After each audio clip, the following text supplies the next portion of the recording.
Hello everyone, আসসালামু আলাইকুম। তো চলে আসলাম সকালের নাস্তা নিয়ে। আজকে আমার এখানে নাস্তায় ছিল গরুর গোশত, সাথে রুটি আর সাথে ছিল সেমাই। এটা গরুর দুধ দিয়ে করা হয়েছে। তো ফার্স্টে আমি একটু রুটি ছিঁড়ে আগে গোশত দিয়ে খাচ্ছিলাম। গোশতটা রান্না করা হয়েছিল কালকে। তো আমাদের বাসায় অতিথি আসছে, ওদের জন্যই রান্না হয়েছে। তো অনেকটা পরিমাণে ছিল, খাওয়া হয় নাই। তো সেটা আজকে রুটি দিয়ে সবাইকে সকালের নাস্তা দিল। আমিও খেলাম। এটা খেতে আসলে অনেক মজা ছিল। রান্না করছে আমার শাশুড়ি। তো ওনার হাতের সব রান্নাই অনেক মজা।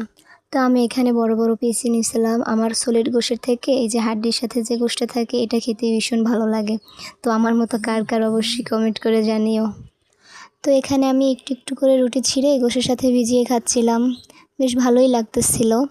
তো আমি সম্পূর্ণটাও শেষ করতে পারিনি। আমি মাত্র 2টা রুটি নিচ্ছি আর এই যে গোশ নিচ্ছি। তা রুটি আমি একটা খেতেই অনেক কষ্ট হয়েছে, তাও আমি অনেকটা পরিমাণ খাইছি।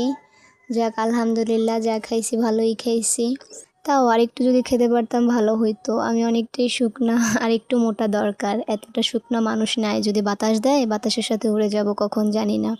তা যাই হোক, কে কে দিয়ে নাস্তা করলা সকালে অবশ্যই কমেন্ট করে জানিও।